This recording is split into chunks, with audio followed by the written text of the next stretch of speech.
Nós começamos a agilizar a manifestação cedo, logo nos primeiros dias de maio, e ela estava para ser feita no dia 29 de maio. Entendíamos que ela tinha que ser feita aproveitando a Feira do Gado na sexta-feira. Estava para ser feita no dia 29 de maio. Apareceu-nos, entretanto, três elementos, oriundos um da FLA, outro da FRIA, e um que fazia a ponte entre eles, a dizer que estavam na disposição de aderir e de participar nesta manifestação, neste evento, mas entendiam que se deveria mudar a data, não ser no dia 29, por uma razão muito simples, porque era preciso dar-lhe dimensão exterior, e como estava cá a NATO, num exercício que faria em Ponta da Algada, era preciso manifestar à NATO a força dos açorianos, a sua discordância com o rumo que os acontecimentos políticos estavam a seguir, e, portanto, pediram-nos que mudássemos essa data. E assim foi. Nós tínhamos preparado uma coisa em grande, porque tivemos muita gente no terreno. Digamos, a explicar e a pedir que aderissem a essa manifestação e a explicar o que é que estava em causa. Não quer dizer que não tivesse a colaboração do PPD. Indiscutível que a FLA serviu para o PPD. Isso é a verdade, é a realidade. Agora, o que eu estimo é que esses senhores, passados esses anos, quando são entrevistados e fazem perguntas sobre a FLA, eles todos procuram se desviar e desvalorizam a FLA. Mas eles todos estiveram lá. E todos progrediram na vida, devem à FLA. Eu não tenho dúvidas que o PPD, então chamado PPD, hoje PSD, é que organizou oficialmente a manifestação de 6 de junho. Mas o PSD, ou o PPD de então, não podia ignorar que aquilo ia degenerar no que degenerou. E não foi uma degeneração que fosse estranha à sua vontade. Juntou-se a fome com a vontade de comer, ou seja, o PSD não ficou desagradado. A FLA, ao fim e ao cabo, é um estado de espírito. É um nome, uma sigla, que aglutina toda a gente e que tem lugar para toda a gente de diferentes setores, da Associação de Lavradores, do PPD, do CDS, dos tipos de direita que existia, aquele movimento que existia para a autonomia, o MAP, tudo isso se conjugou, porque de outra maneira já não conseguia isso. Eu acho que foi um pouco como um albergue espanhol, não é? A história do albergue espanhol, onde toda a gente entra e toda a gente cabe. Havia, admito perfeitamente, e conheci algumas pessoas, que seriam, vamos lá, uns idealistas ingênuos que achavam que os Açores tinham, de facto, possibilidades de ser independentes e que seria tudo muito bonito, muito romântico. Os donos da terra, que, enfim, alguns tinham problemas, dívidas com alguma dimensão à banca na altura, e daria jeito uma mudança que permitisse, enfim, deixar passar essas coisas. Havia uma percentagem de pessoas que pensaria que uma hipotética independência lhes traria lugares, não é? Uma classe média que queria aparecer, queria funcionar, queria ser alguém, também é humano. E depois havia aquilo que para mim era mais perigoso, que era uma espécie de núcleo operacional. Tenho algumas suspeitas de que essa manifestação terá sido um teste pedido por organizações ligadas à Frente de Libertação dos Açores e estrangeiras para aquilatar, para funcionar como um termómetro para ver da reação, da aceitação dos açorianos, ou dos micalenses neste caso, aos movimentos separatistas. A Argenter, ou Arginter, era uma organização que teve origem naquela OAS, a Organização de l'Armée Secrète, que nasceu em França para combater o de Gaulle, relacionado com a descolonização da Argélia, em que os seus líderes estavam ligados por laços familiares a uma família francesa localizada, que estava a residir na altura em São Miguel, pela terra. Evidentemente que as causas económicas existiam, mas se não fossem as causas políticas, o 6 de junho não se tinha feito. e as causas políticas de duas ordens de razão. A primeira foi o cavalgar que existia aqui nos Açores, da onda de assalto à propriedade privada, sobretudo liderada por partidos como o MES e outras forças radicais. E, portanto, era preciso, de certo modo, pôr travão nesta galopante atividade que desenvolviam esses partidos e salvaguardar aquilo que era sagrado, que era a propriedade privada. Demos por nós e eles dominavam tudo isso. E as pessoas que estavam aqui no poder e isso tudo, isso foi tudo separado e nós tínhamos até gente muito honesta, gente que deu todo o seu saber e trabalho para o desenvolvimento dos... E tanto é que as juntas gerais eram médias e mafarricos e faziam, ao fim e ao cabo, de uma certa forma, muito do trabalho, talvez 70% do trabalho que fazem os partidos hoje em dia nos Açores. Eles já faziam isso. Quando começa a esquerda a tomar conta do aparelho de Estado em Lisboa, aí sim é que o sentimento de, como é que se chama, de vê-lo-emos desaparece, e então aparece um sentimento de urgência, temos que nos organizar para impedir que, porque pior que o centralismo de direita era o centralismo do Partido Comunista. As forças mais conservadoras disseram isto. O que está a passar-se no continente não é só a gente não quer ir para o socialismo, a gente quer que isto cá continue como estava antes.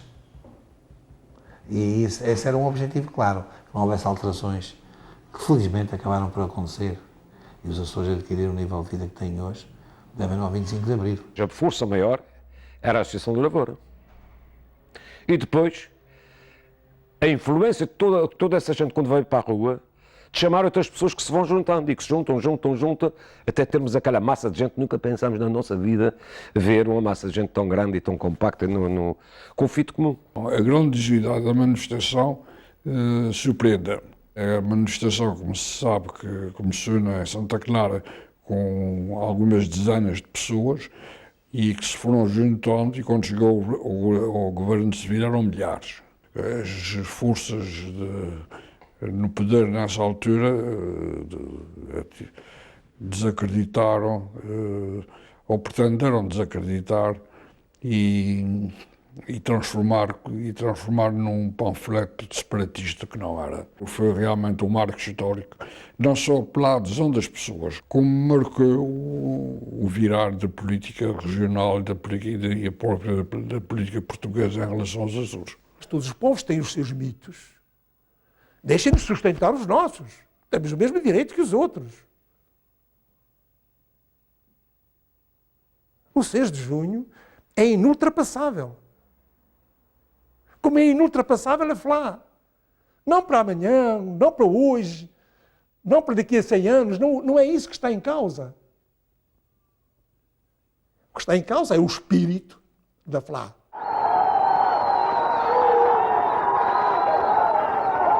Há um grupo que vai até junto do Borges Coutinho e há umas trocas de palavras não muito agradáveis e há alguém que diz: o senhor tem que sair, vai sair, se não sair bem, sai pela janela.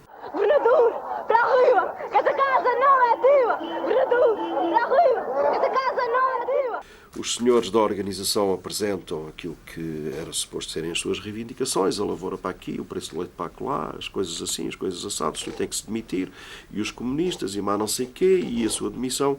Ou seja, havia algumas reivindicações, mas percebia-se que o objetivo era que o Dr. Borges Coutinho se demitisse. A todos, eu pretendo dizer o seguinte: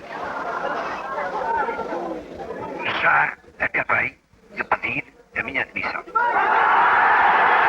Sr. Governador Civil de Ponta Delgada, a todos disse: já acabei de pedir a minha demissão. Sua Excelência, o General, Sua Excelência, o General vai-vos falar. Silêncio! Meus senhores, não sei mais que vos hei de dizer. Quero dizer-vos que estamos agora em ligação com Lisboa para ver o caminho para a frente. Eu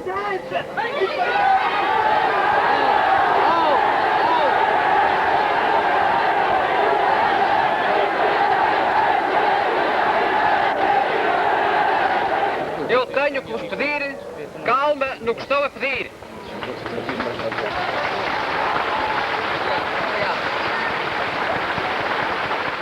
O gabinete era relativamente grande. Eu estou, em dado momento, mais recuado no gabinete. O Borges Coutinho está em frente, junto à sua secretária, e entra o general Altino Magalhães. E entra, por uma forma, parecia que vinha, de facto, muito embaraçado, e vinha. E dirige-se ao Borges Coutinho e diz-lhe: olha, o doutor sabe, não sei se não terá havido uma precipitação da minha parte, porque isto da sua demissão, não sei se terá sido a forma mais correta, porque assim, porque assado. E o Borges Coutinho vai ouvindo e depois não se contém e diz ao general: o senhor não é digno de usar essa farda. Há aqui uma atitude também muito ambígua da parte do general comandante militar dos Açores, o Sr. Altino de Magalhães, que, ao mesmo tempo que subscrevia o comunicado oficial com o governador civil proibindo a manifestação, encorajava os manifestantes por outras vias desses movimentos reacionários dizem eles que pró-independência, mas aquilo não é independência. Mudar uma terra de colónia de um país para colónia de outro, não creio que seja adquirir a independência. De repente tinham tudo nas mãos e não sabiam o que fazer. Tudo nas mãos. Um governador em baixo, os órgãos de comunicação social controlados, o aeroporto controlado. Simplesmente e depois. Não havia gente para nenhum destes casos, para assumir nada. Eu que estava lá, digamos, a representar internacionalmente o movimento, não fui informado. A mim telefonam-me a dizer assim: what happened, Joe, in the Azores? E o senhor não sabia? Eu não sei.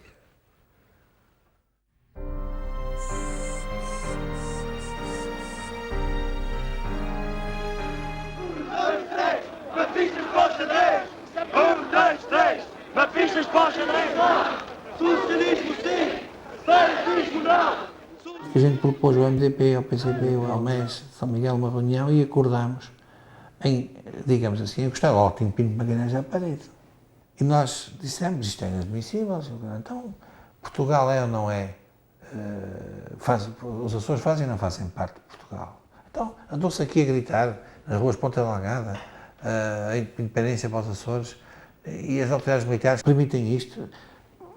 Tem que se desagravar perante os Açores, perante o país e perante o mundo esta má imagem. Temos que dizer que somos portugueses. Ele não pode dizer que não. É com muito júbilo que, em nome do movimento das Forças Armadas, recebo a vossa afirmação de repúdio à independência dos Açores e de fidelidade à pátria. Conheço-vos bem e sei que nos verdadeiros corações açorianos não se esconde o veneno da traição. A pátria não se destrói. Participei, digamos, naquilo que foi considerada a contra-manifestação ao 6 de junho. Não estou arrependido disso, porque nunca me pareceu que aquela manifestação tivesse outro objetivo na sua liderança política do que um objetivo que era predominantemente antissocialista e popularmente, digamos, separatista. O primeiro 6 de junho esteve marcado para a terceira. Uma alegadamente ou pretensamente grande manifestação da Lavoura, com as mesmas reivindicações sensivelmente das de São Miguel, preparou-se na terceira, para março. E houve uma reunião conjunta. Eu acho que não se fez isso em mais nenhum ponto do país, nem antes, nem durante, nem depois. Do PCP, do PS, do MES e do MDP, que disseram: temos que fazer frente a isto. E depois saiu um comunicado conjunto. E mercê dessa posição tomada conjuntamente e do que nós dizíamos nesse comunicado, incluindo o recado que dávamos às autoridades, nomeadamente militares, que não podiam permitir, porque aquilo, embora as reivindicações da lavoura muitas fossem justas, era o pretexto e era a capa para outros objetivos, cheirava, não era preciso ser politólogo, como hoje se diz, cheirava, percebia-se. E isso abortou.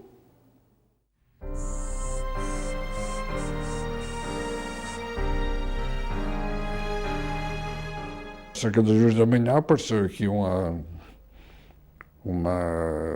patrulha militar, esfiada por um sargento meio amigo e meio vizinho, que me disse logo que a ordem era levar-me para o quartel-general para prestar declarações, mas que ia demorar uns dias e, portanto, que era melhor ir levar uma muda de roupa, uns livros e uns papéis para ler para me entreter. Pensei que estava a viver numa democracia. Não é? Pensei que estava a viver numa democracia. Pensei e acreditei e acredito que estou a viver numa democracia, com todos os defeitos que tem a democracia, etc. Mas quando me vem aqui a casa prender de madrugada daquela maneira, disse, bom, isto é numa ditadura. Ainda por cima, este senhor que manda fazer isto é um homem de direita, portanto, está ao serviço, seja de quem for, que lhe mande fazer isso e, portanto, eu posso morrer. Acabaram por vir à minha casa, eram 2 e tal da manhã, e entraram por aí dentro e foram buscar o meu quarto de cama. E levaram-me consigo. Quando me vieram buscar e passaram pelo quartel ali pelo Forte de São Brás e continuaram para a doca, eu estava convencido que me iam fuzilar para a doca. Eu lembro-me que nós, quando saímos de um navio, em vez de irmos em carros para a cadeia, o que é que eles fizeram? Fizeram-nos desfilar tipo procissão a pé para a cadeia. E nos passeios estavam repletos de gente. A maioria deles, principalmente jovens, a gritarem para nós mortos fascistas. Sacrificavam-nos, davam-nos cabo da cabeça quando estávamos na cadeia na terceira, que era as preleções do hotel, em que ele dizia alto e bom som, e eles repetiam aquilo todos os dias, que era uma coisa que nós, que os açorianos, iam para o campo pequeno. E quando víamos aquilo não ficávamos nada satisfeitos. Eu apercebia-me porque isso é assim mesmo, em todas as revoluções matam pessoas. Os perigosos, eu não percebo porque é que havia me chamar perigoso, eu nunca tive nada a ver com violências, nem coisa, eu tive sempre preso, e tive 11 dias isolado, que não havia ninguém. Um buraquinho que eles olhavam para dentro e eu alimentava os pardais, que eu roubava pão nas refeições, alimentava os pardais que a gente entrava pela gateira pequenina que lá tinha, que era a única coisa que eu tinha de claridade, não é? A minha prisão foi um fiasco, não é? Em termos de acertarem na MUS, foi um fiasco, porque eu não tinha feito parte da organização, não participei na manifestação. Quando cheguei, eram 6 horas e tal, cheguei de Vila Franca, estive encostado ali ao Palácio do Marquês da Praia. Eu vi realmente uns tipos a gritarem, mas eram relativamente poucos, a gritarem independência, independência. À noite fui ao Royal, o Chupuga pegou em mim, levantou-me, tal, vitória, não sei o quê, estava tudo mais ou menos eufórico, e não era só politicamente eufórico. A ideia que ainda hoje tenho, e que nunca ninguém me conseguiu convencer, é que se prenderam as pessoas que dariam mais reflexos da sociedade. Não gostei dos métodos como as detenções foram feitas. De ter pessoas altas horas da noite em casa, esses métodos não me agradavam. E não me agradavam menos porque algumas dessas pessoas detidas eram meus amigos, eram meus grandes amigos. Achei verdadeiramente absurda a prisão que foi feita das pessoas que estiveram supostamente ligadas ao movimento do 6 de junho e à FLA, porque além dela ser perturbadora do ponto de vista da paz social precária que mesmo assim havia nos Açores, ela foi contraprodutiva no plano político. Nunca se percebeu quem elaborou a lista dessas pessoas, mas eu presumo que ela terá sido feita no âmbito das Forças Armadas e mandada a executar pelo general Altino Pinto de Magalhães. No dia seguinte ao que saí, que fui libertado, escrevi um editorial intitulado No Mesmo Rumo. Você tem que morrer e perder tudo o que tem, então vou morrer lutando. E a radicalização do meu espírito nessa altura, ajudada por aquele ódio que eu senti pelas pessoas que eu julgavam que estavam na causa da minha prisão, aí nessa altura então entrei de alma e coração no movimento.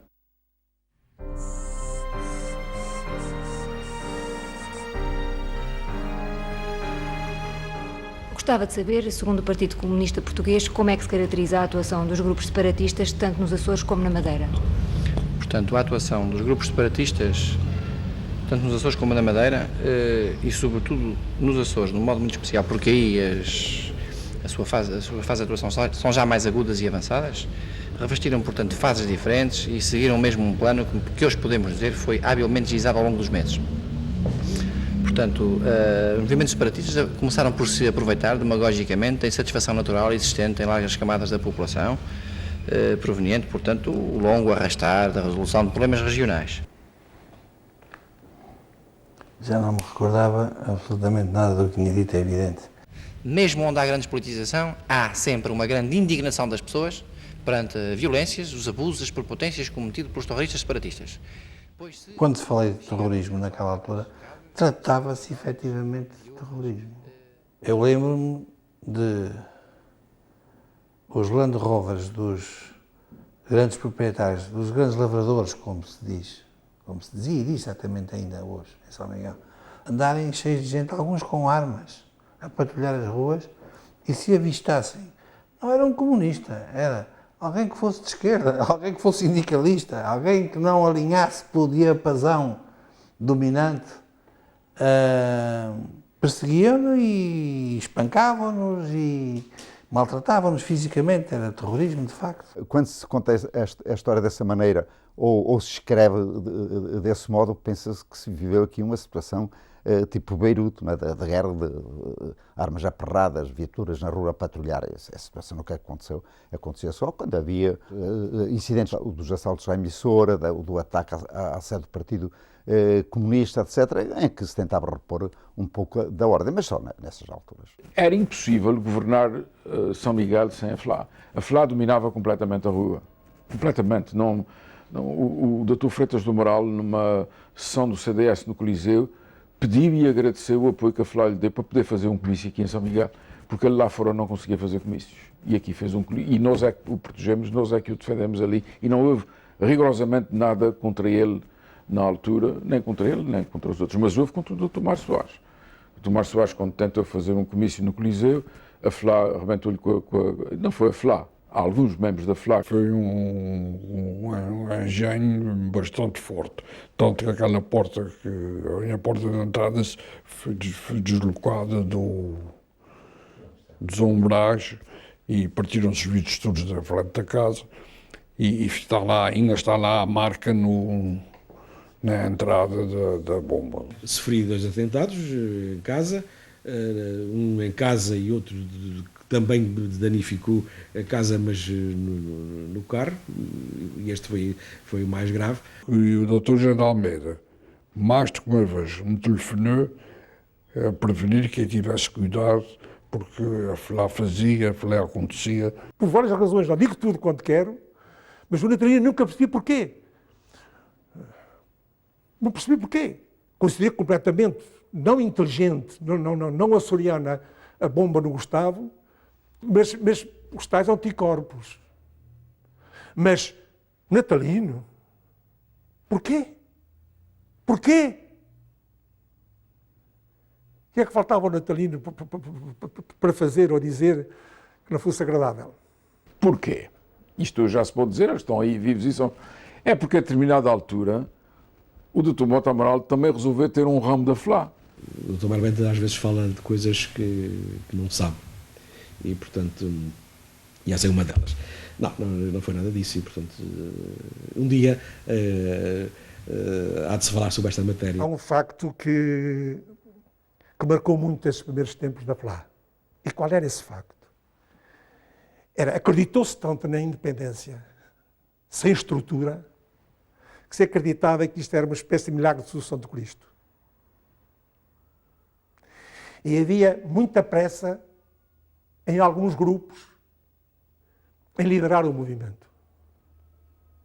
Não a pensar o movimento, em liderar o movimento. E, portanto, o controle era excepcionalmente difícil, muito difícil. Não vou aqui aprofundar isso, mas havia quem apostasse em fazer vítimas para que o processo ganhasse fogo. Existiu uma lista E essa lista, enfim, era uma lista com gente a abater, não é? E que isso nunca terá ido à frente, porque houve dentro da FLA quem achasse que isso também seria ultrapassar todos os limites e acabou por não se concretizar nada que estivesse ligado a essa lista. Chegou a haver uma lista dessas, como houve uma lista de pegarem pessoas, amarrá-las, pô-las num coisa e mandá-los de navio para Lisboa. E, havia gente para tudo. Bem boa que eles eram poucos. Porque senão, ouça, aquele movimento contra o comunismo que cresce com a força que não lhe sei explicar como, não é? Se ganha a dimensão que eles queriam, era capaz de avançar desta ilha. Mesmo que se dissesse às pessoas para não fazerem, isso era absolutamente indiferente. Não ligavam nenhuma. Eu nem sei até como é que não houve mortos. O capão do carro entrou por casa de um vizinho, que por sorte a criança, e foi para a cama da criança, por sorte a criança tinha ido para a cama dos pais. Havia aí um madeirense que era completamente louco. Um indivíduo que não sei quem é que o trouxe para cá. Ele era um perito em explosivos.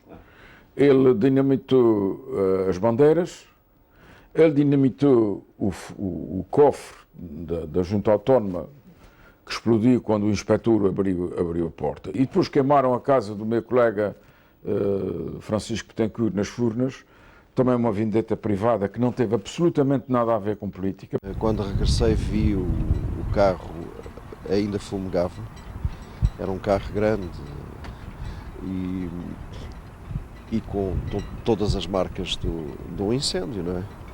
Depois percebi que tinham colocado 2 sacos de combustível, um atrás, outro à frente, unidos por uma espécie de rastilho, incendiando de um lado, depois passou ao outro. Apesar das atitudes frontais que eu sempre tomei, tanto no plano prático como no plano ideológico sobre o fenómeno separatista, nunca me senti pessoalmente ameaçado, apesar, como sabe, de terem exercido represálias com uma viatura minha que me destruíram. Ninguém ordenou o incêndio do carro dele, mas toda a gente pensou em incendiar-lhe o carro.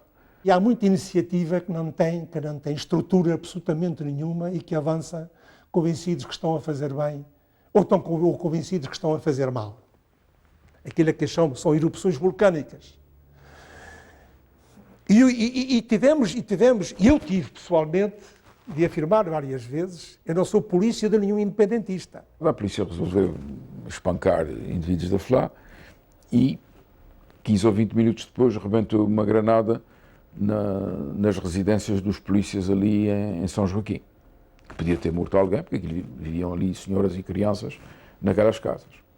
E eles vieram ter comigo na altura. Que mal é que tinham feito à gente para estarem a sofrer represálias? E isso, olha, não sei qual foi o mal que fizeram, mas eu ouvi dizer que vocês tinham espancado membros da FLA na calheta. Vocês deixam de se meter connosco e a gente deixa-se de meter com vocês. E a partir daquela conversa, que eu não falei com mais ninguém, a não ser com aquele chefe da polícia que veio falar comigo, nunca mais a polícia se meteu connosco, nem ia quando era mandada para coisas da FLA. Puseram uma granada debaixo do carro da polícia de choque ali em frente ao Royal, foram atirados uns tiros a caminho dos Arrifes, enfim, para assustar, e depois eu soube que tinha sido dinamitado o aeroporto, no sítio em que o avião, eles tinham visto que o avião dava sempre uma determinada volta, que eu nem sei de onde é, e que aquilo estava dinamitado para... Pronto. E quando eu soube disso, levantei sempre a mesma questão que levantei desde o princípio. Há uma lei penal muito antiga, que tem mais de 5.000 anos, olho por olho, dente por dente. Se eles não mataram ninguém, porque é que a gente há de matar? E nessa altura intervim, falei em nome de quem não devia falar, mas consegui abortar isso. O Exército de Libertação dos Açores era também uma fantasia. Se eles tinham armas ou não, algumas deveriam ter, nem que fosse a comum caçadeira, algumas armas que foram trazidas pelos ex-combatentes trazidos do ultramar. Sabe-se, está confirmado, que houve várias tentativas de aquisição de armas em países estrangeiros, nomeadamente nos Estados Unidos e na França. E fala-se de uma treneira qualquer que estaria... Uns barcos de pesca que foram adquiridos com o fim de fazer o transbordo de armas de navios em alto mar para a ilha. De concreto, eu estou convencido, mas é apenas uma convicção, um feeling, que essas armas nunca existiram. Portanto, que a FLA nunca teve armamento em quantidade e qualidade para fazer um golpe de força. Não nos esqueçamos que que desapareceram vários quilos de explosivos também dos paióis militares. E, portanto, e depois estas coisas pode ter desaparecido, como se dizia na altura, desapareceu por boas mãos. Está bem, mas e onde é que eles vão parar? Vão parar em boas mãos ou vão parar em maus mãos? Lembro-me que nos anos 70 foram transportados armas para os Açores que ficaram à mão de alguns militares, fora do contexto da instituição, e de membros do Partido Socialista. Eu próprio recordo ter feito um desses transportes. Ele não era destinado a combater a FLA, mas sim a ser acautelado no caso de uma emergência nacional que suscitasse a necessidade de um processo específico nos Açores de resistência. Levanta-se uma questão: se vieram, onde é que elas estão? Eu tenho ideia que algumas foram enterradas em quintais, não é? Logo naquela altura. E o que sei é que hoje essas casas não existem, não é? Já existem sobre elas prédios de apartamento, outro tipo de construção. Portanto, elas estarão algures, mas provavelmente não ficaram em mãos indevidas. Ficaram sepultadas à semelhança do tempo difícil que então se atravessava e, felizmente, não é necessário desenterrá-las. Aliás, também não saberia onde.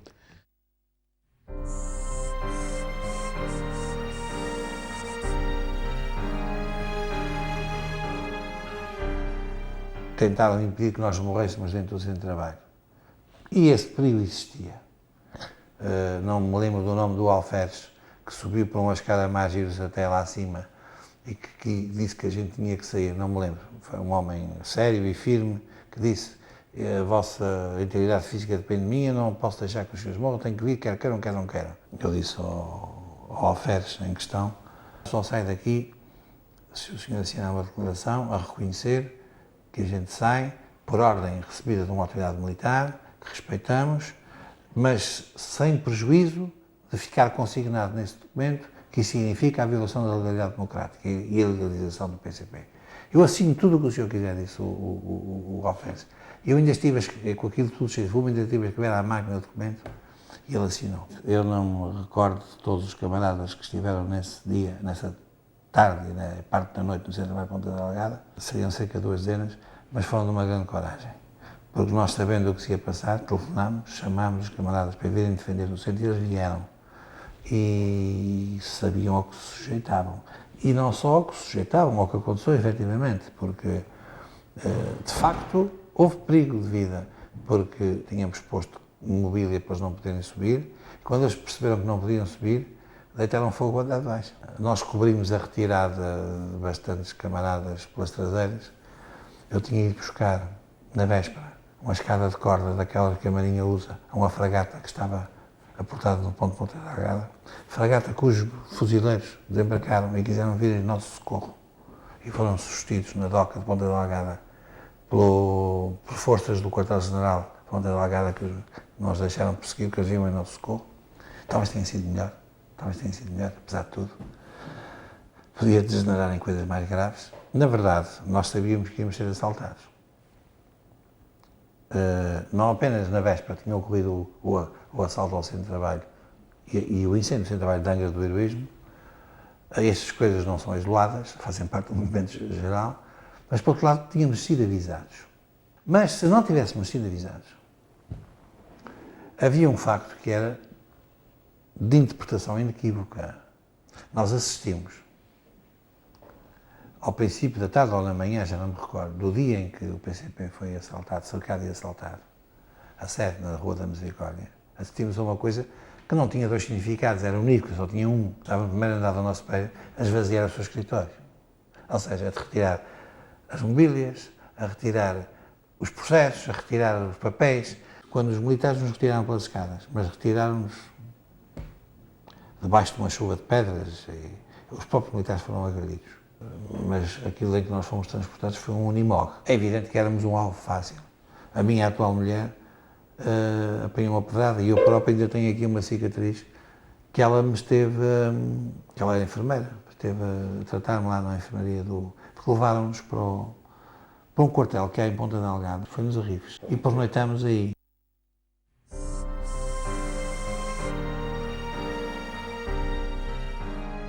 Eu acho que fui deportado, pode ser a palavra, mas é preciso que fique claro, sobretudo para as atuais gerações que não têm a memória do que se passou, que isso não aconteceu só a mim. Eu talvez tenha tido mais destaque por ser uma figura pública na altura, porque era o dirigente do PCP no arquipélago, mas em boa verdade, hoje dizia na região, mas em boa verdade foram dezenas e dezenas, não sei se chegou à centena, dos camaradas meus e de outros que não eram camaradas, gente do MES, até gente do PS, gente que era da União, que só por ser sindicalista ou por se opor, que foram mandados embora. A esquerda em São Miguel e nos Açores, de uma forma geral, foi sempre uma minoria, não é? E então o Borges Coutinho sugeriu que nos reuníssemos em casa dele, junto ao Jardim Sena Freitas, aliás era bastante perto do Palácio da Conceição, por razões de segurança, para estarmos juntos, pelo menos durante algum tempo. E assim se fez, eu estive lá uma noite e no dia seguinte recebo uma informação, o comando militar queria falar comigo. E assim foi, fui lá, eram 2 e pouco, e sou recebido por um oficial e o senhor diz-me, olha, o senhor tem aqui um bilhete e embarca esta noite às 2 da manhã para Lisboa. Vai para Santa Maria, espera pelo voo da Canadian e segue para Lisboa. E eu disse-lhe, enfim, mas como? Porquê? Sabe, nós vamos fazer, ou estamos a fazer umas expedições de pessoas ligadas à FLA e estas confusões todas da manifestação, etc. E pode haver represálias. Os militares sentiam-se impotentes para garantir a segurança dessas pessoas que podiam ser alvo de ações violentas da FLA. Era isso que acontecia. Bom, vamos lá ver. Nenhuma polícia, nenhumas forças armadas podem garantir a segurança individual de cada cidadão. Não havia meios que chegassem para cumprir essa missão, até porque tínhamos que pôr um soldado ou um polícia à porta de cada cidadão que discordasse ou se sentisse ameaçado por qualquer movimento, neste caso, por um movimento separatista. Eu disse ao senhor oficial, bom, isto é a minha terra, eu não sou um estranho, isto é a minha terra, tenho aqui a minha casa, o meu trabalho, meus pais, a minha mulher, o meu filho, tinha 2 anos na altura, quase, pois, mas isto é irreversível, está tudo tratado, o senhor tem, a sua transferência já está feita para a emissora nacional em Lisboa, e isto é irreversível. E fica 6 anos sem voltar aos Açores? Sim, fiquei 6 anos, não era capaz de lá voltar. Não. Eu disse à minha atual mulher e disse aos outros camaradas que lá estavam, eles vão nos mandar para o continente, né? E eu hei de ir, não há de ser quando eles quiserem, há de ser quando eu achar que devo ir, porque tenho coisas a fazer. Daqui a meia hora estou cá. É claro que nunca mais me viram, porque eu fui para essa tal casa onde estive durante, não sei se precisar, não sei se chegou uma semana, mas foi quase. E tive alguns contactos com alguns camaradas, não foi com muitos, foi com meia dúzia deles, é aqueles que eu considerava os quadros mais valiosos, com mais discernimento político, mais capazes de fazer alguma coisa e também mais corajosos. O boato parece que tinha 2 versões, uns diziam que era um submarino, outros diziam que era uma treina russa que me teria vindo buscar. Está-se mesmo a ver? Que a União Soviética tinha mais que fazer. Então a União Soviética dá-se o trabalho com uma pessoa tão pouco importante como eu. Né? Eu tinha uma espécie de relação com tal país para... mas enfim, foi certamente um boato que deu jeito, porque enfim, era uma forma... Porque quando deitaram o meu carro ao mar foi por não poder deitar a mim. Sei que ligaram para mim E disseram-me, pusemos a ponderar a situação e, na verdade, a gente acha que deves regressar ao continente. E disse, então só tenho uma coisa a fazer, é apresentar-me à porta de armas. E apresentei-me à porta de armas do quartel-general. Eu comecei a receber lá no banco telefonemas anónimos. Era no género, ou comunista da merda e tal, e não sei o quê e tal. E eu conhecia bons, até eram indivíduos que até eram meus amigos, mas que não tinham a hombridade de falar comigo e tal. Mas que eram oficiais comandados. Sabe? O senhor nem era comunista? Não. Eu fui sempre do MDP. Foi onde tudo começou. Nós, lá no Café Volga, naquela fase transitória, quando começaram a aparecer as pessoas a orientar-se, e a gente estava em mesas diferentes, mas conversando, fazendo piadas, uns eram ligados mais ao PS, outros ao PSD, outros ao PCP, outros e a UDP, e a MDP continuava. Eu saí daqui em 1975, verão quente. Eu naquela altura fui com um grupo de gente do PC, tipo operários e tudo, e famílias, que fomos todos juntos para aí fora. Eles foram à casa dos comunistas, de noite, expulsá-los de casa. Eles ficaram na rua, depois foram lá para cima, para o quartel. Eles foram à casa deles, está a perceber? Simplesmente terem ideias diferentes. Maneira que... E esse grupo foi esse, todos regressaram. A minha família, isto honra-me um bocado. Ninguém regressou. Bem, regressou, depois a minha filha casou, eu está aí casada, uma delas. Não quis voltar porque eu não queria, eu quis que passasse tempo suficiente para me habituar à ideia de que tinha sido expulso de uma terra onde eu conhecia toda a gente e toda a gente me conhecia, com quem eu tinha muita amizade, não é? Gente tranquila, gente afável, hospitaleira, a terra onde meu pai morreu, onde ficou, e eu precisei de um tempo. Para regressar, uma pessoa tem que ter capacidade de esquecer. Não é, por exemplo, há indivíduos com quem eu não falo, evidentemente. Há outros que compreendi as fraquezas deles e tal, mas se eu quiser viver aqui nos meios pequenos, nós temos que praticar um pouco de hipocrisia. A palavra é feia, mas às vezes é, ou melhor dizendo, talvez, tentar perceber as fraquezas de cada um. Eu também sou daqui, também às vezes sou capaz de ter posições dessas. Mas há coisas que eu não posso perdoar. Aquilo que se prejudicou, está a ver o que é? Eu ter 6 filhos e fomos todos para São João do Estoril, na verdade, e uma vida totalmente diferente. Nunca mais ver a terra, nunca mais sentir que é a terra. Isso foi uma coisa que nos tocou muito, mas mesmo muito. Perder a nossa casa, enfim, isso foi uma maldade grande que muitas pessoas fizeram. Outras não fizeram, mas tiveram medo de se manifestar.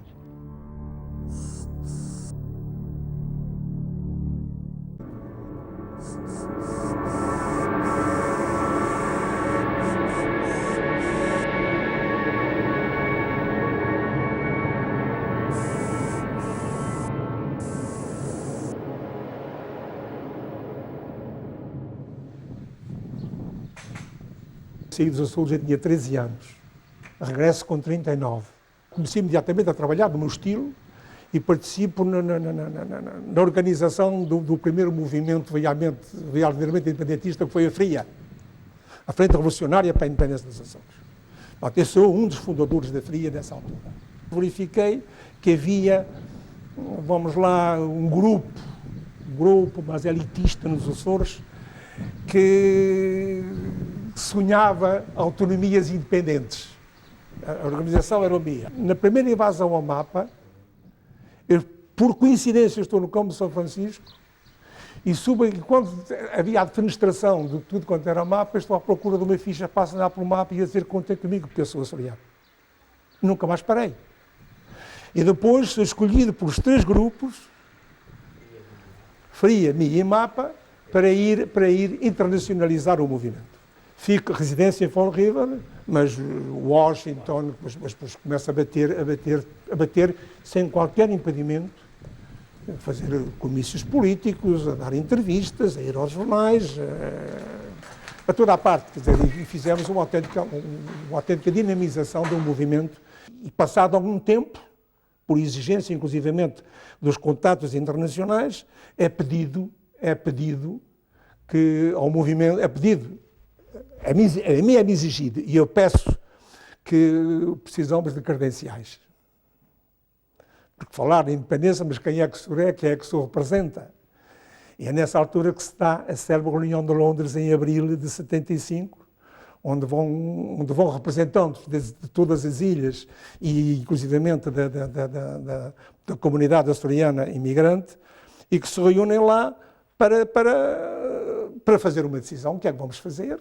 E lá decide-se agrupar tudo numa única sigla, que é a Frente de Libertação dos Açores, onde desapareceram todos os outros movimentos, passou a ser a sigla exclusiva, e é escolhido um governo provisório e clandestino para os Açores. Eu sou escolhido para ser o presidente desse governo. Há 3 grandes reuniões estruturantes, chamemos nessa altura, que se pode dizer assim. A primeira foi para arranjar credenciais, a de Londres, e definir responsabilidades. A segunda é em Paris e a terceira também em Paris. Numa reunião da FLA, em que eu assisti por acaso, e aí foi efetivamente combinada a ida de Mota Amaral a uma reunião em Paris. Mas a coisa foi tratada de tal maneira que, para mim, um profano, o que não estava dentro, não percebi tudo quanto se ia passar. Sabia que ele ia a Paris, ia haver um encontro muito importante, mas o que era não sabia. Na primeira reunião de Paris, o que está em causa é como conjugar a internacionalização do movimento com o movimento nas ilhas. Exigiam em troca que se criasse aqui uma espécie de cidade islâmica que consistia apenas em 2 coisas: um abate ritual e uma sede bancária. E também criam uma mesquita. Uma mesquita e uma sede, para um banco. Não chegamos a acordo porque houve desencontro das partes. A grande definição era dar exclusividade a um apoio americano ou não dar um apoio exclusivo aos americanos para a questão da independência dos Açores. E formaram-se 2 grupos. 2 grupos.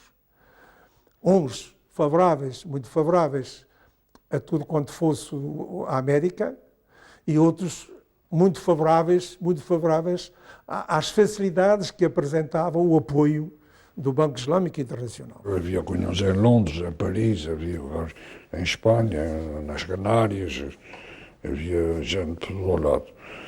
Nos Estados Unidos estive... Sabe o Comitê 75, não é? O Comitê 75, estive lá mais de uma vez com eles. Os imigrantes pegaram nesse problema como fogo, em palha. Não queira, não. Foi um sonho. Devo dizer que os americanos sempre, por todos os meios que chegaram, sempre disseram que não apoiavam a independência dos Açores, que utilizavam a FLA e os movimentos independentistas como forma de pressão em Lisboa. A partir do momento em que a Revolução sofre essa guinada, não é? e a vida política toma outro rumo, é claro que todos esses dirigentes internacionais perceberam que não precisavam de mais da FLA. E eu acho que estes tipos cá não perceberam isso e continuaram um bocadinho estupidamente, não é? A travar uma guerra que já tinha acabado há muito tempo e sem o perceberem. Queremos ser, em termos políticos, autónomos, mas levianamente podemos pensar em independência. E era esta ideia que ele transmitia. E ao mesmo tempo tive o feedback que efetivamente vocês não pensem em declarar a independência, porque no dia em que o fizerem vão ficar cortados do mundo, separados do mundo. Claro que eu via nela uma segunda intenção, ou seja, a nós interessa-nos, Estados Unidos, que vocês sejam parte de Portugal. A nós interessa-nos que vocês não vão para a independência, porque se forem para a independência, como não são autossuficientes, teremos nós de os sustentar. Eu recebo um telefonema dos Estados Unidos a dizer-me assim: Joe, partir deste momento, nós já temos um homem para Portugal chamado Mário Soares.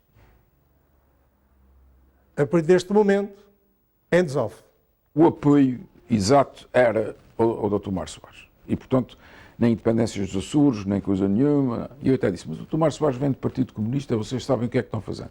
E ele repetiu, o Presidente dos Estados Unidos decidiu que o apoio era o Dr. Mário Soares. O Dr. Mário Soares, no caso daquilo de descambar para o comunismo no continente, queria proclamar aqui Portugal livre. Não sei se foi o Dr. Mário Soares que mandou dizer, se não foi. Eles falaram em nome do Dr. Mário Soares. E, portanto, proclamariam aqui Portugal livre e depois reconquistariam, tal e qual como no tempo do liberalismo, enfim, aquilo que tivessem perdido no continente da República. A minha opinião na altura, e parece-me que teve consenso, é que, sim senhor, a gente autoriza isso tudo em Santa Maria. Enfim, era a ilha que tinha mais continentais e, portanto, vocês proclamam a independência de Santa Maria em relação a Lisboa, que era o que eu queria para podermos fazer a mesma coisa em São Miguel, mas noutro sentido, mas não calhou. A partir de uma altura, alguém me diz assim, take it easy, Joe. Política não é isso. Independência não é isso. Independência é usar a soberania para negociar dependências. E nunca tinha ouvido nada parecido. Nós podemos negociar as nossas dependências com mais de 100 países do mundo. E eles, por mais que diminuam a importância geoestratégica dos Açores, têm de negociar connosco. Eles, para nós, é que têm dependências políticas. Há um diálogo entre o presidente Ford, na altura, e o chanceler Schmidt, da Alemanha Federal, onde a Alemanha afirma que uma independência dos Açores, uma independência unilateral dos Açores seria sempre vista como uma interferência americana em assuntos europeus e portanto,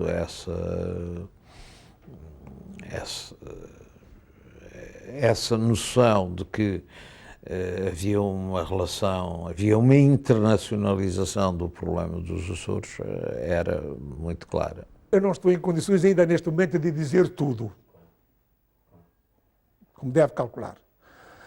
Mas não haja dúvida nenhuma que a NATO tem uma sensibilidade muitíssimo grande para a questão açoriana. E não haja dúvida nenhuma, não vou dizer que não tiveram contato, claro que tivemos contatos com a NATO.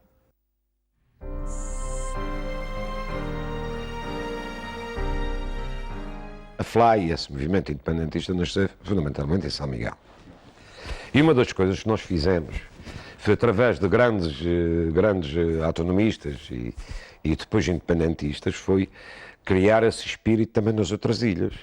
Eu lembro-me de ter ido para o Pico e para o Faial, quando se incendiou o Partido Comunista lá na Horta. No dia em que eles foram destruir a sede do Partido Comunista, ali, que era uma coisa veio de fora, um ponto de honra, tinham que incendiar aquilo, fazer um alto fé com os livros e dançar, e alguns que eu fiquei admiradíssimo, que eram todos democratas e depois de repente, mas queriam ser vistos, não é?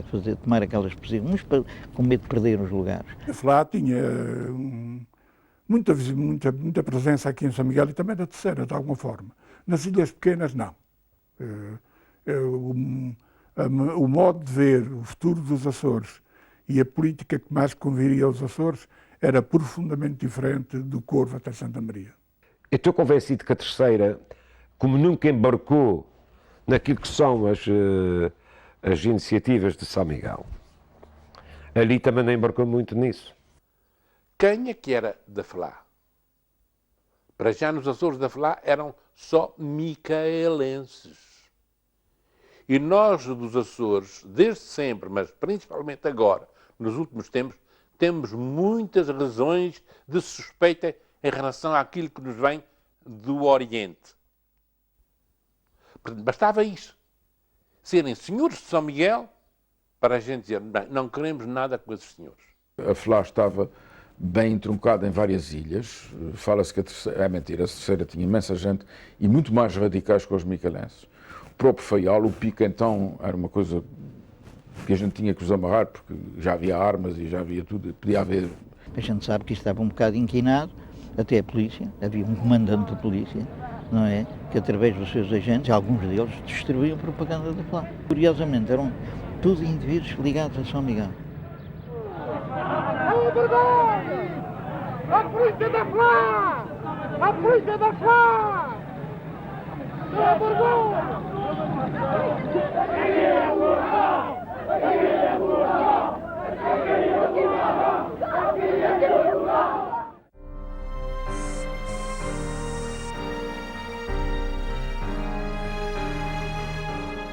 Um dia numa reunião, com o Otamaral, com o Lagarto, o João Vasco Paiva, que já embarcou, né? O Natalino Viveiros, nós começámos a frequentar as reuniões da FLA.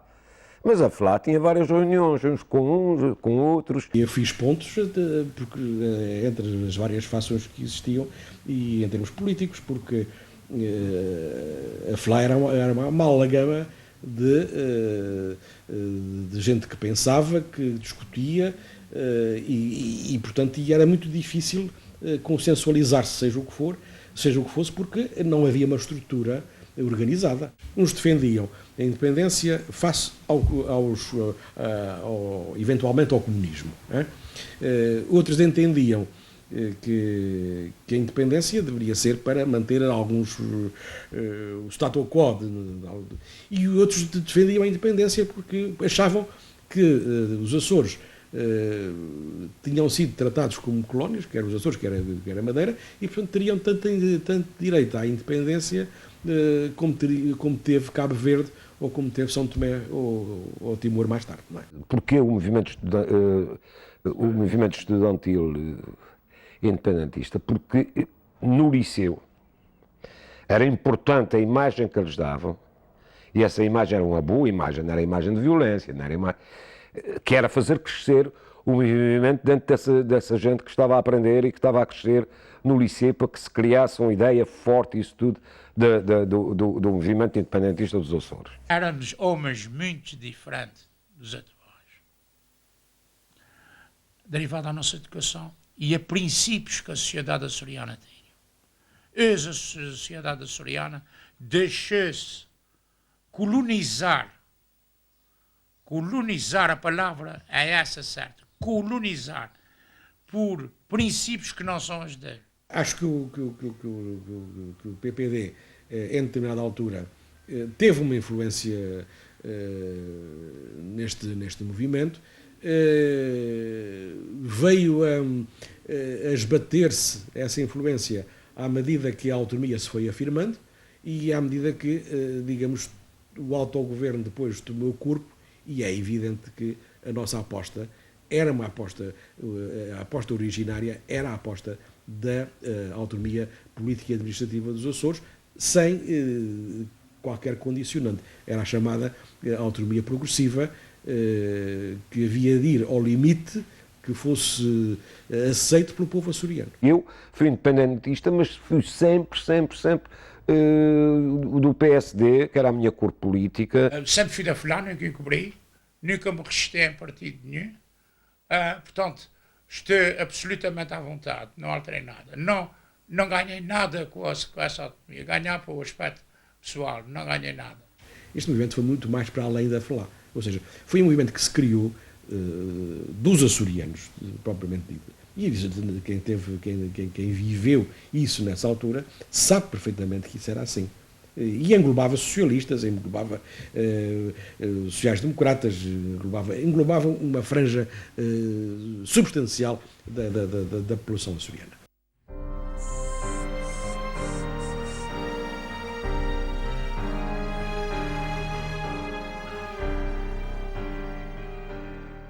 Essas imagens nunca as vi, nem sabia que existiam. E até tem boa qualidade. Ali, aquela loja que a gente está a ver ali era um dos centros da FLA. Um dos centros aqui esta ida para o convento. Para bater isto, e mesmo assim não sei, é só a festa de Lourdes, e não sei. Você está a ver a brutalidade de gente que estava ali. Muita gente. Não tem imagem nenhuma minha, eu tenho. Aí está o... Eu, tirando peço Messas, mas tinha mais aspecto de Che Guevara que o Carlos Freião. Tinha ou não tinha? Estas imagens têm a ver com a exigência que fossem respeitados os resultados da sondagem que foi feita, que me davam uma maioria esmagadora para liderar, não para a Comissão Administrativa, sim. Portanto, isso é dessa altura, Então, eu mandei um envelope a cada casa a me dizer quem era a pessoa que pretendiam ser, que achavam que devia ser Presidente da Câmara, e o número dele foi o primeiro a aparecer. Eu peguei nos votos, fiz a estágio, mas foi feito no Grêmio, em cima de uma mesa, com uma série de pessoas, embrulhado, lacrado, e mandei para o governador e para o Savas. Que o Savas, que na altura, juntamente com a Constituição em cima, entendeu que ele não devia ser. Depois há uma segunda fase que tem a ver com a minha saída, mas aqui com o Savas ali deve ser de 74. Foi estava a fazer as vezes de governador do Distrito da Horta. Mas veja lá, isto nunca foi visto no Pico antes nem depois. Isto foram momentos únicos de participação popular. Eu disse dessa questão, honro-me bastante porque conseguimos uma mobilização popular jamais conseguida, nem antes nem depois. Nunca aconteceu nada disto aqui, exceto a festa de Lourdes. Na altura era identificado com o Partido Comunista, provavelmente. Não era, nunca fui. Era assim que aparecia nos jornais, não é? Mas eu nessa altura era um perigoso maoísta. Sim. Mas isso para as pessoas era igual ao litro. A questão da minha saída daqui como médico não tem nada a ver com a parte de medicina ou por outra. Não é por aí que as coisas começam porque era presidente da Comissão Administrativa, foi o primeiro presidente da Comissão Administrativa da Câmara das Lajes do Pico depois do 25 de Abril. Isso é que para essas pessoas era intolerável. E, portanto, a maneira que encontraram para se livrarem de mim, entre aspas, foi efetivamente forçar a minha ida para a tropa, o que não deixou de ser irónico, porque o exército português estava em perfeita desagregação. Portanto, estar a reivindicar um médico que estava aqui finalmente, ao fim de tantos anos, sem médico residente, estava aqui a prestar uma assistência importante às pessoas e que elas valorizavam, tinha que sair daqui porque tinha que ir fazer uma tropa que já não era tropa nenhuma. E a verdade é que eu acabei por fazer um serviço militar perfeitamente mínimo e depois, isso é que não é mais irónico, acabei por vir a terminar o meu serviço militar aqui. Portanto, eu vim-me substituir a mim mesmo. Isto mostra bem até que ponto é que as motivações nessa altura eram de caráter político e o que era importante é que tirassem o perigoso comunista, entre aspas, da comissão instaladora da Comissão Administrativa da Câmara. O problema do socialista em curso é a mesma discussão que ainda hoje há com a Constituição. Ou a democracia ou é rumo ao socialismo. Se é rumo ao socialismo, não é democrata. É um objetivo traçado antecipadamente. E aí é que era o ponto da discórdia. Então não estava mandatado por ninguém para tomar essa posição. E aqui mesmo nas Lajes do Pico havia os discos que havia, era morte aos Simas Santos, morte aos comunistas, eu nunca vi ninguém dizer morte à FLA. Portanto, da nossa parte houve uma atitude defensiva, mas é evidente que estávamos perfeitamente dispostos a fazer tudo o que fosse necessário para impedir que fosse exercido qualquer tipo de violência sobre as populações e sobre nós próprios. Há pinturas disso tudo para tudo que quiser. Houve truques políticos para tudo.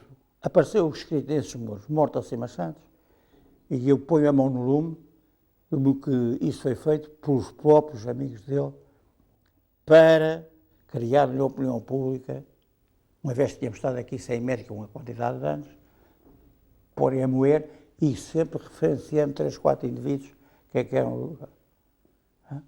Eu sei quem é que pintou. Um foi deputado do Partido Socialista. Escreveu ali atrás, antes de morrer livre, quem paz sujeito. Portanto, eu não percebi bem isto.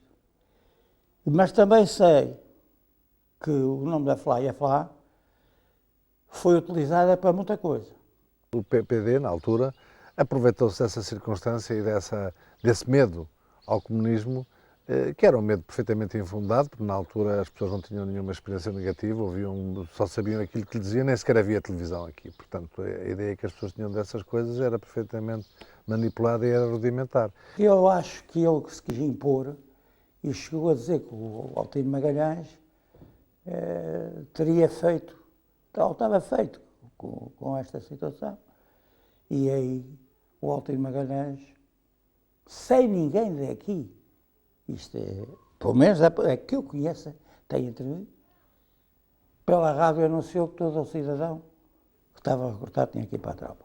Há uma parte engraçada em que as pessoas estavam a cercar o hospital exatamente para impedir que eu saísse e na altura a junta mandou aqui, a tropa veio uma fragata que atracou em Santa Cruz das Ribeiras e veio um contingente militar exatamente para vir desocupar o hospital. Começaram a bater botas cardadas no início da Rua de São Francisco e chegaram, eu estava à espera deles à porta do hospital. Sei, então os senhores, nós viemos aqui porque há uma ocupação do hospital, há armas, desculpe, não há nada. Porque tudo aquilo tinha sido desmobilizado, porque a ideia não era criar confrontos. Algumas pessoas não queriam desmobilizar, mas a verdade é que quando chegaram cá encontraram um hospital perfeitamente normal, em que estava eu e o médico de serviço e, digamos, fizeram uma figura que eu diria ridícula. Isso é um episódio interessante. Do Altino Magalhães. Exatamente. Chegou a falar com o Altino Magalhães sobre isso, antes, durante, e lembro-me de uma frase dele que me ficou na memória, porque foi uma frase assim um bocado brejeira. Se você não me fala mais nesses gajos da FLA, eu quero que a FLA vá à merda. Não sei se queria, se não, mas disse. Ele reconhece que... Ele disse, bem, tu hoje és ao contrário. Outro dia, aqui há dias, dizia eu, vão-te fazer uns experimentos a fazer uma estátua. Se fizeres uma estátua, volta a deitar no chão. Isto são coisas que se passou na altura, mas que na altura mexeu com isto tudo. As Lajes sofreu com isso e criou divisões entre famílias que ainda hoje não estão saradas.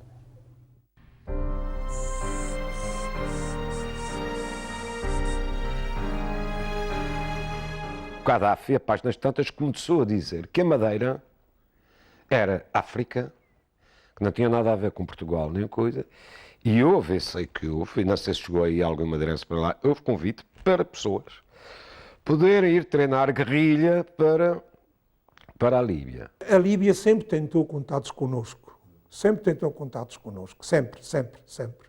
Diz-se que as pessoas foram para a Líbia fazer, para campos de treino, que haviam importantes comerciantes de armas conhecidos na altura em Portugal. Há muitas coisas que a gente não pode falar, mas vou-te dar um cheirinho. Deve sim, senhor. Deve sim, senhor. Portanto, também não me admirava a gente ir para a Líbia, porque em 74 o Gaddafi recebeu o Mar Soares. Não esquece aí. Portanto, aliás, o Mar Soares foi ter com o Gaddafi, não foi o contrário. Portanto, se a gente aparecer lá, em 75 ou 76, não vejo qual foi o mal disso. Os jovens não foram para treino armado. Eles foram lá numa missão de simpatia. Desmistificar a propaganda que se fazia do horror que seria a Líbia. Estruturaram lá a sua mentalidade. A Líbia deu know-how e ajuda, até bastante grande, a São Tomé. Havia gente dentro das estruturas da FLA que era gente complicada, gente com ligações à OAS, a Organização do Exército Secreto Francês, não é? Formada pelos pés negros, os Pieds Noirs, que saíram da Argélia depois da independência, e que foi gente que se fartou de fazer coisas lastimáveis em França, atentados bombistas, e que tentaram matar o de Gaulle 5 ou 6 vezes. Não é? O de Gaulle nunca morreu vítima desses atentados, por sorte, por circunstâncias, etc. E isso aí era complicado, não é? Porque esse núcleo, que no fundo era uma pessoa, um cidadão francês, que vivia em São Miguel. A Interpress, e que foi fundada em Lisboa em 1961, mas que na verdade era um centro de espionagem política ligado à OAS e à CIA. E hoje conhecem-se desde os presidentes dos Estados Unidos aos membros da CIA e às ligações. Olha, o célebre Baletier diz-lhe alguma coisa. Esse senhor tinha uma determinada tendência para organizar coisas violentas, muito violentas, não é? Paulo Baletier foi uma pessoa que nos deu uma grande ajuda indiscutivelmente, mais operacional, com contactos internacionais. Uma série de pessoas, e estava um gajo, um homem relativamente baixo, sim, falava um português muito arrastado, e eu disse, este gajo, quem é este gajo? E ele começa a fazer perguntas, até aqui e dali. E eu disse, isto aqui cheira-me a serviços secretos. Isto não é... Estas perguntas todas...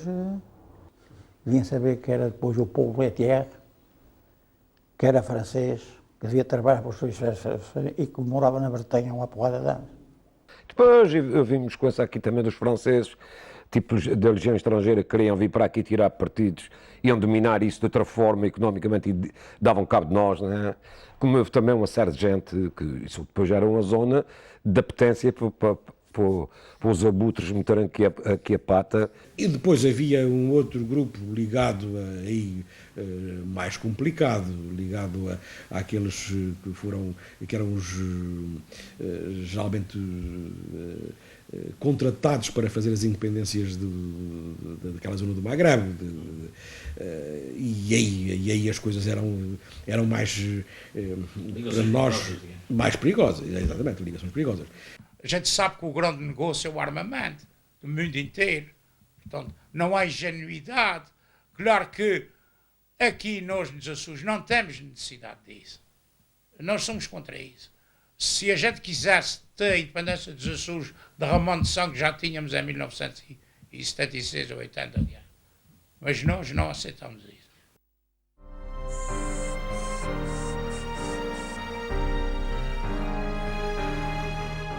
Toda a gente sabe que eu tive dezenas de reuniões com o Dr. João Bosco Mota Amaral. E como eu costumo dizer, e é verdade, eu não estou mais de 3 minutos a falar com ninguém sem falar da independência dos Açores. Essa ligação decorreu nesta sala, não sei se dezenas de vezes, mas umas dezenas de vezes. E eu colaborei porque sempre entendi que o separatismo era uma aventura inconsequente e que o caminho era a autonomia, mas que o separatismo podia ser utilizado como forma de pressão para se conseguir no regime autonómico as prerrogativas que se conseguiram. Portanto, era uma forma de pressão e que eu claramente utilizei nesse sentido. A história faz assim. E não tenho aqui, e nem vejo para chegar aos 80 anos, não estou nada arrependido de ter procedido assim. O Dr. Mota Amaral entrava pela parte da frente da casa, pela frente da casa era recebido pela minha mulher e recebia o Dr. General Almeida, onde vocês entraram por quintal. Eles ficaram aqui uns dois, o tempo que entendiam e nunca assistia a nenhuma conversa, a não ser os cumprimentos de cortesia habituais. Ele faz as reuniões e percebi logo que ele ia ser enrolado, porque o Dr. Mota Amaral, enrolado no bom sentido, não é? O Dr. Mota Amaral é um indivíduo extremamente maquiavélico, inteligente e experimentado e jogou perceber quem eram as pessoas e jogou com essas pessoas no sentido de as trazer ou para o PSD ou para uma situação, não vou dizer de privilégio, mas de algum conforto, apoiando o PSD. Conhecendo-me como o Dr. Mel Bento me conhece, ele sabia perfeitamente que isso era impossível. Completamente impossível. Era assumido o meu destino, nem 10 João Boscos. Nem 10. Não. O que acontecia é que encontrávamos, naquilo que para mim é a política construtiva, pontos de vantagem para as partes. Na parte do processo revolucionário que se passa nos Açores, as diversas forças políticas aqui existentes também deram o seu contributo. E o movimento independentista também deu o seu contributo.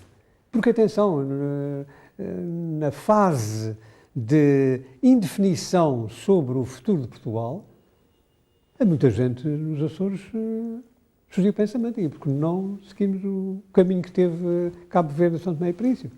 É indiscutível que um dos homens mais preparados e que melhor transmitia saber, serenidade e charme política do Dr. João Bosco Mota Amaral. O Dr. Mota Amaral era indiscutivelmente o mais preparado de nós todos. Politicamente era o mais preparado de nós todos. E o Mota Amaral, inteligente como era, português como era, açoriano como era, deve ter jogado com a FLA como eu joguei, simplesmente num outro grau de intensidade e de proximidade e de envolvência. Ele estava em São Miguel, ele contava com as pessoas, ele era quem era e eu não. Enfim. Mas, naturalmente, serviu-se também da FLA para bem dos próprios Açores e do país. Era um político de salão e um político da aldeia. Portanto, sabia perfeitamente alargar-se e encurtar-se de acordo com as circunstâncias muitíssimo bem. Mas a verdade é que ele nunca foi um homem pessoalmente afirmando-se independentista. Nunca ouvia dizer que era anti-independentista. Mas nunca ouvia afirmar-se como independentista. O senhor próprio reconheceu, a uma determinada altura, que a expressão que utilizou, que os caminhos cruzaram, foi um bocadinho como é que era, a fase romântica, não é? A fase romântica do processo e da construção da depois autonomia. dizia com alguma piada que quem nunca conspirou, que atirou a primeira pedra, e ninguém tirou. Ninguém tirou. Acontece significativo. Efetivamente, o período revolucionário obrigou a fazer compromissos variadíssimos, e foi preciso procurar apoios. Um deles havia para resistir àquela vertigem que pôs Portugal em risco, tendo saído de uma ditadura de direita, cair numa ditadura de esquerda. Ele percebeu sempre, e ele disse-me isso, ele percebeu sempre que uma das grandes forças de persuasão de Portugal a dar-nos a autonomia que nós queríamos era exatamente a FLA. O Dr. Mota Amaral tinha um objetivo claro e conduzia sempre todas as suas atitudes, todos os seus contatos, todas as suas intervenções com este objetivo de chegar a Presidente do Governo Regional dos Açores. E utilizou a FLA? E utilizou a FLA até o total daquilo que foi tudo. E sem indicar quem tem a responsabilidade, houve uma altura que se pensou, imaginamos, a independência dos Açores, que bom que vai ser os dois, o João Bosco e o José de Almeida, a aparecerem na televisão juntos. Imaginemos o problema, imaginemos a minha resposta também a dizer que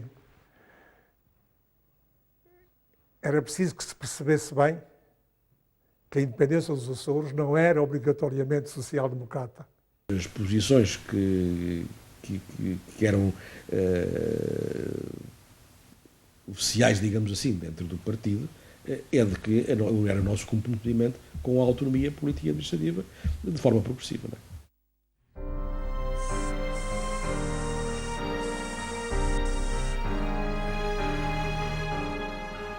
Nós íamos para a Declaração Unilateral de Independência. Tínhamos tudo preparado para isso. Tínhamos a linguagem. Eu tenho as cópias das comunicações que fizemos para mais de 110 países. O que é que falhou? Sabe perfeitamente também como eu o que é que falhou. Falhou que pessoas que estavam dentro do movimento, pessoas não, uma pessoa que estava dentro do movimento, nas vésperas, faz uma reunião com as forças militares e paramilitares e diz-lhes que está uma revolução em marcha aqui nos Açores, a voz, a salvaguarda das instituições.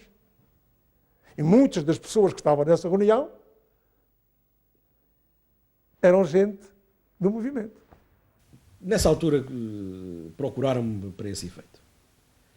E foram à minha casa e eu disse que aquilo que era uma aventura, e era uma aventura muito complicada, e que não estávamos nessa linha.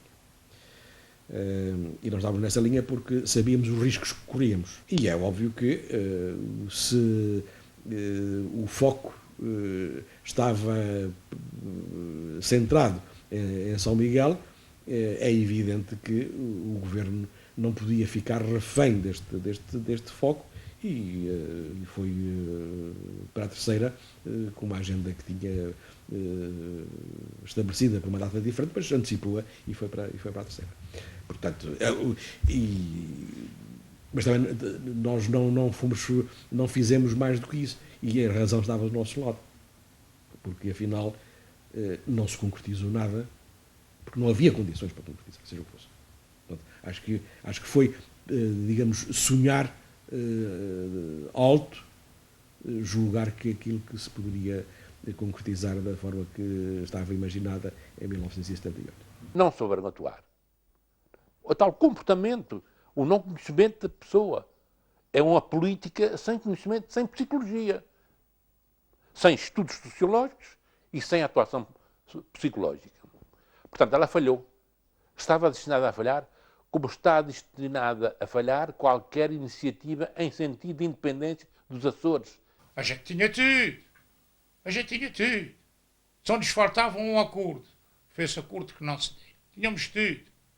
Tínhamos até dinheiro para 12 anos para manter as reformas, para ter combustíveis, para ter tudo. Quer dizer, estava tudo organizado.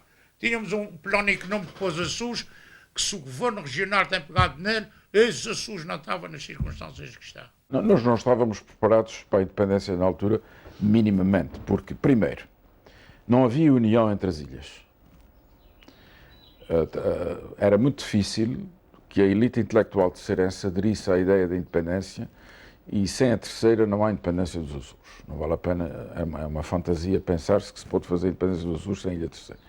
Só quando a ilha terceira se convencer que a independência é uma coisa necessária é que a gente pode ir para a independência e a resto da população, claro. Não tínhamos qualquer possibilidade de proclamar uma independência unilateralmente sem sermos basicamente esmagados, não é? Do ponto de vista militar. Como é que eles pensavam fazer esse golpe de força? Como iam atacar os quartéis, iriam ocupar posições governamentais, onde se entrinchariam, onde se acantonariam?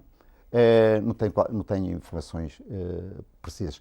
Houve a informação dessa intenção, não houve na prática não houve qualquer ato, nem pacífico, nem violento. Há uma carta aberta que também uma carta aberta a todos os como estava, que é em termos pessoais e do meu temperamento e do meu estilo de fazer política, um dos momentos menos felizes da minha vida.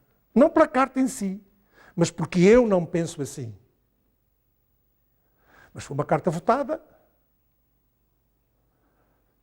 Eu era o principal responsável, eu assinei. A parte de José de Almeida e de outros esperavam isso, não é? Talvez. Esperavam que isso acontecesse, não é? Sim, sim. Sem que fossem a tirar as castanhas do lume. Mas é evidente que isso não podia acontecer.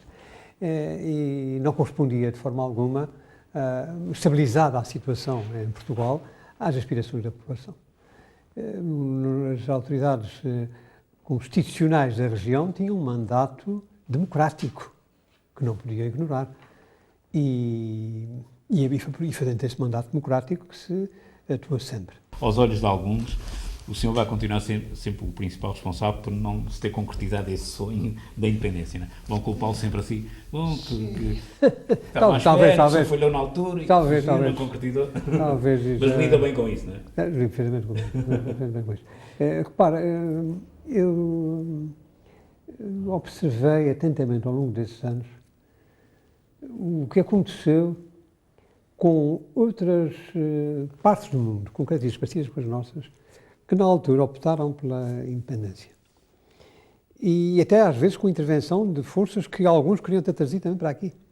E então o facto de ter travado esta interferência, julgo que foi um dos grandes serviços que terei prestado aos Açores. E a Portugal também. Mas antes de mais nada aos Açores, que era o que me preocupava na altura. Então o que é que eu observei? Observei que essa aposta não deu resultado. Se fôssemos independentes hoje, não era aventura, que é diferente. Não era aventura. Nós temos conseguido a independência em 78, por exemplo.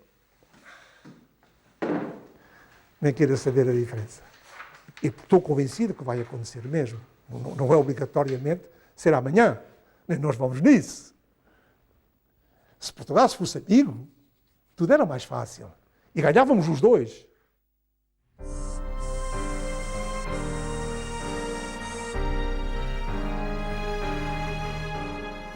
A FLA esmoreceu por si própria. Não foi pelo PPD. O PPD, esse continuou. O que deixou de ter substrato foi a vontade política da FLA para levar por diante este movimento de independência. Se houver um descalabro português, só não tenho dúvidas nenhumas que a FLA surge outra vez com uma força brutal. Mas surge mesmo.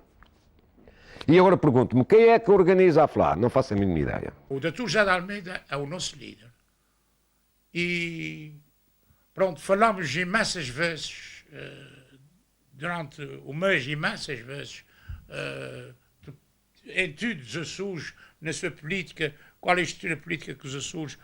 Nós estamos agora a tentar fazer uma coisa nova para podermos fazer conferências e explicar às pessoas a riqueza que os Açores têm. Nós temos um trabalho que em 2012 o Mar dos Açores foi de lucro de 3 mil milhões de euros a Portugal. Não são capazes de nos dar 352 milhões sem fazer o cholé tudo que têm feito. Isso é ou não é colonialismo? É um colonialismo puro.